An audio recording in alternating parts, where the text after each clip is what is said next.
Thumbnail দেখে বুঝতেই পেরেছেন যে আজকের ভিডিওটা কি নিয়ে। হ্যাঁ, আজকের এই ভিডিওতে আমরা একটা 12 ভোল্টের হাই কোয়ালিটির একটা চার্জার বানিয়ে দেখাবো, ব্যাটারি চার্জার। তো এটা দিয়ে আপনারা 200 অ্যাম্পিয়ার ব্যাটারি পর্যন্ত চার্জ দিতে পারবেন। তো আমাদের লাগবে 12 ভোল্ট 8 অ্যাম্পিয়ারের একটা সম্পূর্ণ তামার ট্রান্সফরমার, এবং লাগবে একটি 50 ভোল্ট 4700 ইউএফের ক্যাপাসিটার। এটা দেখতেই পাচ্ছেন ক্যাপাসিটারটি। আরও লাগবে আমাদের 4টে ডায়োড। এগুলো হচ্ছে 10 অ্যাম্পিয়ার করে, আর এগুলো আমি শর্ট করে রেখেছি, মানে দুটো 20 অ্যাম্পিয়ার 20 অ্যাম্পিয়ার করে বানিয়েছি। তো দেখতেই পাচ্ছেন। আরও লাগবে আমাদের কিছু কানেক্টর। তো এর সম্পূর্ণ দাম আমি ভিডিওর শেষে জানিয়ে দিব, যে কোনটার কত দাম এবং মোট কত খরচ পড়েছে, সব কিছু ভিডিওর শেষে জানিয়ে দিব। আমাদের লাগবে একটা এসি কট, এবং আমাদের লাগবে একটা ক্যাবিনেট, এরকম একটা ক্যাবিনেট লাগবে। এই ক্যাবিনেটের মধ্যে আমরা সম্পূর্ণ চার্জারটা সাজিয়ে রাখবো, তৈরি করে রাখবো। তো দেখতে থাকুন, ফিরছি একটা ইন্ট্রোর পর।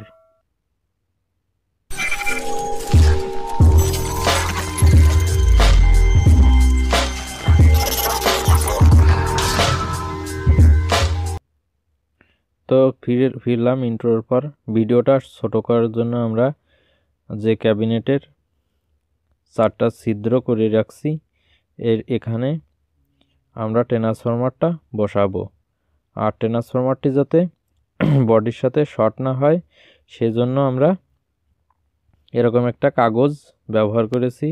আর ট্রান্সফরমার আটকানোর জন্য এরকম 4টি নাট আমাদের লাগবে। তো নাটগুলো আমরা আগে ছিদ্র দিয়ে বের করে নিই, তারপরে ট্রান্সফরমারটা বসাবো। তো এরকম বের করে রাখছি। এবার হচ্ছে আমরা এখানে ট্রান্সফরমার বসাবো। তার আগে আমরা এসির লাইনটা সোল্ডারিং করে নিই। আর সুইচ আমি আগেই লাগিয়ে রাখছি। আর সবসময় আপনারা এসির লাইনটা সুইচের উপরের পাশে দিবেন। তো এটা হচ্ছে লাইনেরটা আমরা সোল্ডারিং করে দিলাম ভালোভাবে, এবং নিউট্রালেরটাও সোল্ডারিং করে দিব। তো ভিডিওতে অবশ্যই লাইক দিবেন এবং ভিডিওটা সাবস্ক্রাইব করে রাখবেন, যাতে এরকম ধরনের ভিডিও আপনারা সবসময় আমার চ্যানেলে পান। তো আমার সোল্ডারিং করা শেষ, এখন আমি ট্রান্সফরমার বসাবো। তো এই যে ট্রান্সফরমার, তো ট্রান্সফরমারটি বসালাম। বসিয়ে আমি নাটগুলো আটকিয়ে দিব, যাতে ট্রান্সফরমারটা নড়াচড়া না করে।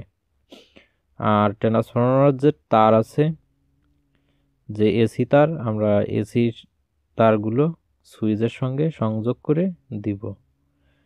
তো লাইনটা দিলাম, এবার হচ্ছে নিউট্রালটাও সংযোগ করে দিব। তো অবশ্যই চ্যানেলটাকে সাবস্ক্রাইব করবেন এবং পাশে আসা ঘন্টা বাটনটি বাজিয়ে দিবেন, যাতে নতুন ভিডিও আপলোড দিলে নোটিফিকেশন পেয়ে যান। তো আমার এসি লাইনের কাজটা শেষ। এখন আমরা যে ডিসি লাইনগুলো আছে ওটার কাজ করব। তো ডিসি লাইনের কাজ করার জন্য আমাদের এই ডায়োড লাগবে। তো ডায়োড আমি আগেই মানে সিরিজ করে রাখছি। তো এখন আমি এই যে 12 ভোল্টের একটা লাইন, ট্রান্সফরমারের 12 ভোল্টের লাইনের সঙ্গে এক জোড়া ডায়োড সংযোগ করে দিচ্ছি ভালোভাবে।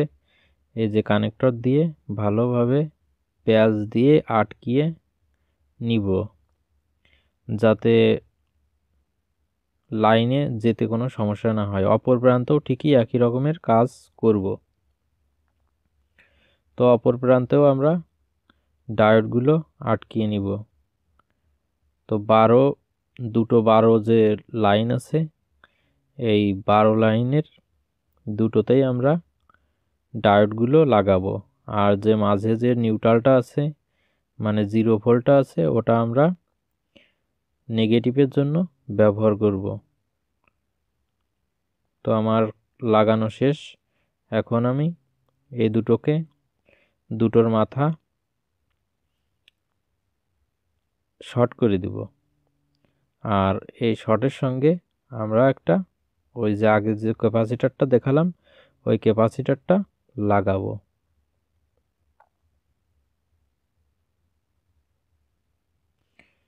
তো এই যে কানেক্টর দিয়ে আমরা এটা কানেক্ট করে দিব। আর তার সঙ্গে ক্যাপাসিটর আর ক্যাপাসিটরের লাইনটা জানিয়ে দিই, ওই পাশ হচ্ছে সাদা পাশ নেগেটিভ এবং যে কালো পাশ আছে এটা হচ্ছে পজিটিভ। তা পজিটিভের সঙ্গে আমরা পজিটিভটা সংযোগ করে দিব এবং আরেকটা তার দিয়ে পজিটিভ লাইনটা আমরা আউটলাইন করব। তো দেখুন পজিটিভের সাথে পজিটিভ কানেকশন করলাম এবং একটা পজিটিভ তার নিয়ে আমরা এখানে একবারে সংযোগ করে দিলাম। তো এটাও আপনারা ভালোভাবে টাইট দিবেন বা যদি আপনারা সোল্ডারিং করেন তাহলে ভালোভাবে সোল্ডারিং করে দিবেন। এবার আমরা যে ট্রান্সফরমারের 0 ভোল্ট আছে ওটা আমরা নেগেটিভ হিসেবে ব্যবহার করব। তো নেগেটিভ একটা তার নিলাম এবং ট্রান্সফরমারের যে নেগেটিভ যে লাইনটা আছে ওটা আমরা সংযোগ করে নাট ভালোভাবে আটকিয়ে নিলাম। তো দেখুন আমার মোটামুটি কানেকশনটা শেষ। আমার কানেকশনটা শেষ হয়ে গেছে। এখন একটু চেক করে দেখব যে কানেকশনগুলো ঠিক আছে কিনা। তো এই যে এসি কর্ডটা আছে এই এসি কর্ডটা আমরা লাইনে লাগাবো, কারেন্টের লাইনে। তো লাগানোর পরে দেখি সুইচটা দিয়ে দেখি, হ্যাঁ লাইনটা পেয়েছে। তো তার দুটো দেখি ফায়ারিং করে কিনা, হ্যাঁ দেখুন ফায়ারিং করছে। তো অবশ্যই চ্যানেলটা সাবস্ক্রাইব করবেন এবং পাশে আসা ঘন্টা বাটনটি অবশ্যই বাজিয়ে দিবেন যাতে নতুন ভিডিও আপলোড দিলে সবার আগেই পেয়ে যান।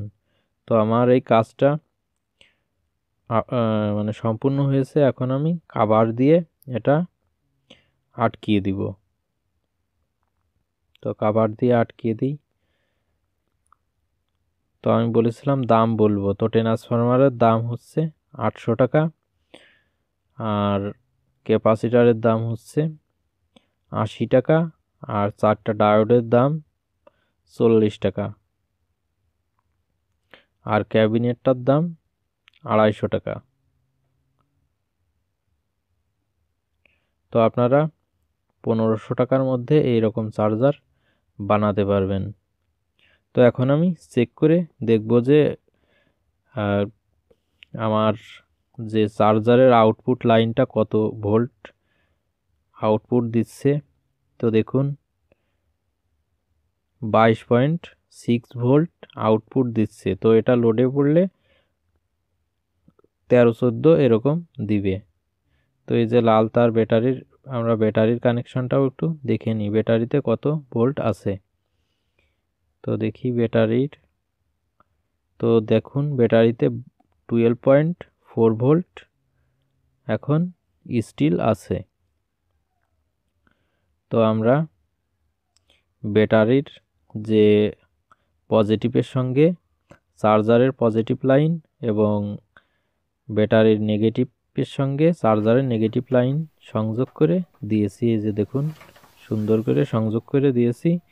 এখন আমরা আবার একটু ব্যাটারির ভোল্ট মেপে দেখব। তো পজিটিভের সঙ্গে নেগেটিভ এবং পজিটিভের সঙ্গে পজিটিভ দেওয়ার পরে দেখতে পাচ্ছেন 12.4 ভোল্ট দেখাচ্ছে। এখন আমরা চার্জারটা অন করব। এই যে দেখুন চার্জ নেওয়া শুরু হয়ে গেছে। তো এভাবেই চার্জ নেওয়া শুরু হয়ে যাবে। আর এটা আছে ফাস্ট চার্জার, দ্রুত ব্যাটারি চার্জ করবে। আপনারা 200 অ্যাম্পিয়ারের ব্যাটারি পর্যন্ত মানে বড় যে সৌর বিদ্যুতের ব্যাটারি পর্যন্ত সার্চ করতে পারবেন। তো অবশ্যই চ্যানেলটাকে সাবস্ক্রাইব করবেন এবং পাশে আসা ঘন্টা বাটনটি বাজিয়ে দিবেন, যাতে নতুন ভিডিও আপলোড দিলে সবার আগেই নোটিফিকেশন আকারে পেয়ে যান। তো ধন্যবাদ ভিডিওটা এত পর্যন্ত দেখার জন্য।